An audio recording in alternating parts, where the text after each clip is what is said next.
عید الفطر کے دن کا خاص وظیفہ۔ اس خوشی کے موقع پر اپنے مرحومین کو بھی یاد رکھیں، ان کی قبروں کو انوار سے بھر دیجئے، صرف 300 بار پڑھ لیں۔ عید کے دن اللہ پاک اپنے فرشتوں کے سامنے فرماتا ہے، میری عزت و جلال، میرے کرم و بخشش، میری رفعت شان اور بلند مقام کی قسم، میں ضرور ان کی دعاؤں کو قبول کروں گا۔ پھر اللہ تعالیٰ اپنے بندوں سے مخاطب ہو کر فرماتا ہے، بسم اللہ الرحمن الرحیم۔ حضرت انس رضی اللہ عنہ کا بیان ہے کہ جناب رسول اللہ صلی اللہ علیہ وسلم نے ارشاد فرمایا، جب شب قدر آتی ہے تو جبرائیل علیہ السلام فرشتوں کی ایک جماعت کے ساتھ آسمان سے زمین پر اترتے ہیں اور ہر اس شخص کے لیے خیر و عافیت اور بھلائی کی دعائیں کرتے ہیں جو اللہ تعالیٰ کے ذکر میں مشغول ہو، خواہ وہ حالت قیام میں ذکر الہی میں مشغول ہو یا بیٹھ کر۔ پھر جب عید الفطر کا دن آتا ہے تو اللہ تعالیٰ فرشتوں کے درمیان اپنے روزہ بدار بندوں پر فخر و مباحات کا اظہار کرتا ہے اور فرماتا ہے، اے میرے فرشتوں، اس مزدور کا کیا بدلہ ہو سکتا ہے جس نے ایمانداری کے ساتھ اپنے کام کو انجام دیا ہو؟ فرشتے کہتے ہیں کہ اس کا بدلہ یہ ہے کہ اسے پورا معاوضہ دیا جائے۔ اللہ تعالیٰ فرماتا ہے، میرے بندوں اور بندیوں نے اپنے اوپر عائد ہونے والے فریضے روزے انجام دیے ہیں، پھر دعا کرنے کے لیے آج باہر نکلے ہیں۔ میری عزت و جلال، میرے کرم و بخشش، میری رفعت شان اور بلند مقام کی قسم، میں ضرور ان کی دعاؤں کو قبول کروں گا۔ پھر اللہ تعالیٰ اپنے بندوں سے مخاطب ہو کر فرماتا ہے، جاؤ واپس چلے جاؤ، میں نے تمہارے گناہ معاف کر دیے اور تمہاری سیئات برائیوں کو حسنات نیکیوں میں بدل دیا۔ جناب رسول اللہ صلی اللہ علیہ وسلم نے فرمایا، پھر لوگ بخشے بخشائے واپس گھروں کو لوٹ جاتے ہیں۔ شوال کا پہلا دن عید الفطر ہے۔ نبی کریم صلی اللہ علیہ وسلم نے اس دن کی فضیلت کے بارے میں فرمایا، جب شوال کا پہلا دن ہوتا ہے، آسمانی منادی ندا دیتا ہے، اے مومنو، اپنے تحفوں کی طرف دوڑ پڑو۔ امیر المومنین علی ابن طالب نے عید الفطر کے خطبے میں ارشاد فرمایا، اے لوگو، یہ دن وہ ہے جس میں نیک لوگ اپنا انعام حاصل کرتے ہیں اور برے لوگ نا امید اور مایوس ہوتے ہیں، اور اس دن قیامت کے دن کے ساتھ کافی شباہت ہے، اس لیے گھر سے نکلتے وقت اس دن کو یاد کرو جس دن قبروں سے نکال کر خدا کی بارگاہ میں حاضر کیے جاؤ گے۔ نماز میں کھڑے ہونے کے وقت خدا کے سامنے کھڑے ہونے کو یاد کرو اور اپنے گھروں میں واپس آتے ہوئے اس وقت کو یاد کرو جس وقت بہشت میں اپنی منزلوں کی طرف لوٹو گے۔ اے خدا کے بندو، سب سے کم چیز جو روزہ دار مردوں اور خواتین کو رمضان المبارک کے آخری دن عطا کی جاتی ہے، وہ یہ فرشتے کی بشارت ہے جو صدا دیتا ہے، اے بندہ خدا مبارک ہو، جان لے تمہارے پچھلے سارے گناہ معاف ہو گئے ہیں، اب اگلے دن کے بارے میں ہوشیار رہنا کہ کیسے گزارو گے۔ عید الفطر اپنے اعمال اور عبادات کا انعام حاصل کرنے کا دن ہے، اس لیے مستحب ہے کہ اس دن بہت زیادہ دعا کی جائے، خدا کی یاد میں رہا جائے، بے پرواہی نہ کی جائے اور دنیا اور آخرت کی نیکی طلب کی جائے۔ عید الفطر کے دن صبح کو جلدی اٹھنا، شریعت کی حد میں رہتے ہوئے اپنے آپ کو سنوارنا، مسواک کرنا، غسل کرنا، عمدہ کپڑے پہننا، خوشبو لگانا، اگر کوئی عذر نہ ہو تو عید کی نماز عیدگاہ میں پڑھنا، نماز عید کے لیے جانے سے پہلے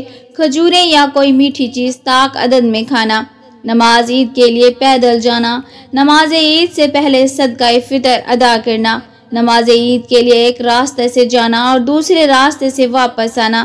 نماز عید کے لیے جاتے ہوئے راستے میں تکبیر تشریق آہستہ آواز سے پڑھتے ہوئے جانا،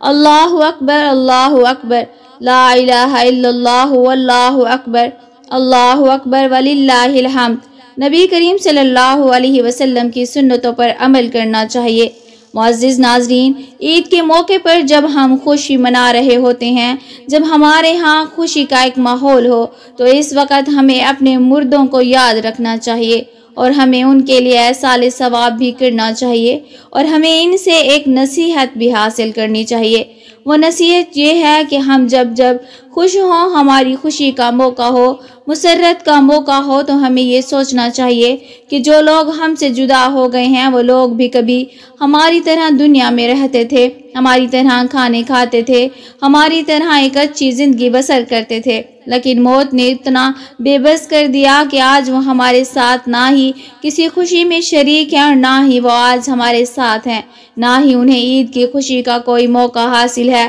بلکہ آج وہ اپنی اپنی قبروں کے اندر سو رہے ہیں۔ کچھ لوگ ایسے ہیں جو قبروں میں سو رہے ہیں، کچھ لوگ ایسے ہیں جو قبروں میں رو رہے ہیں۔ معزز ناظرین، جب عید کا دن آتا ہے تو مردوں میں قبروں کے اندر ایک ہلچل سی مچی ہوتی ہے، زمین کے اوپر تو ایک خوشی ہوتی ہے، عید کا دن ہوتا ہے، ایک بہت ہی پرمسرت موقع ہوتا ہے، لیکن قبر کے اندر کا ماحول یہ ہوتا ہے کہ اللہ پاک جو عذاب رمضان میں ان پر سے اٹھاتا ہے وہ واپس نازل ہو جاتا ہے۔ جیسے آپ صلی اللہ علیہ وسلم نے فرمایا کہ جب رمضان کا چاند دیکھا جاتا ہے تو شیاطین کو جکڑ دیا جاتا ہے، ان کو قید کر دیا جاتا ہے، اور مردوں کے عذاب میں بھی اللہ تعالیٰ رمضان میں تخفیف فرماتا ہے۔ لیکن جب رمضان کا مہینہ جاتا ہے اور جیسے ہی عید کا چاند نظر آتا ہے تو پھر اللہ تعالیٰ فرماتے ہیں کہ ان کو اس قید خانے سے نکال دیا جائے اور قید سے رہا کر دیا جائے، تو ان شیاطین کو آزاد کر دیا جاتا ہے۔ اور اسی کے ساتھ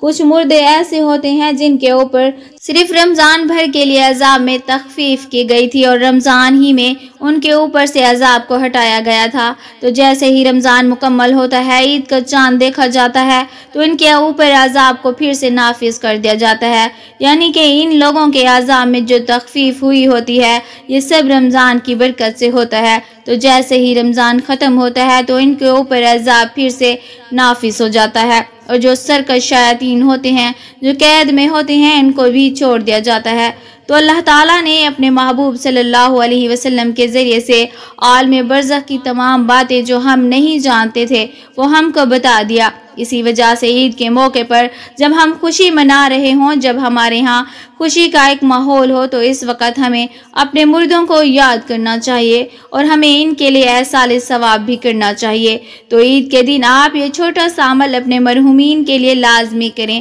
اور اپنے مرحومین کی قبروں کو انوار سے بھر دیں۔ معزز ناظرین، جو شخص عید کے دن 300 مرتبہ سبحان اللہ و بحمدہ پڑھے اور فوت شدہ مسلمانوں کی ارواح کو اس کا احسال ثواب کرے تو ہر مسلمان کی قبر میں 1000 انوار داخل ہوتے ہیں، اور جب وہ پڑھنے والا خود مرے گا اللہ تعالیٰ اس کی قبر میں بھی 1000 انوار داخل فرمائے گا۔ معزز ناظرین، چھوٹا سا عمل ہے جس میں بس چند منٹ ہی صرف ہوں گے، فائدہ بہت ہے، خود بھی کریں اور آگے بھی احسال ثواب کی نیت سے شیئر کریں۔ اللہ تبارک و تعالیٰ سے دعا کرتے ہیں کہ اللہ تبارک و تعالیٰ ہمارے اور ہمارے مرحومین کے کبیرہ صغیرہ گناہ معاف فرمائے، آمین یا رب العالمین۔ معزز ناظرین، کامنٹ باکس میں اللہ کے 99 ناموں میں سے ایک نام ضرور ٹائپ کریں۔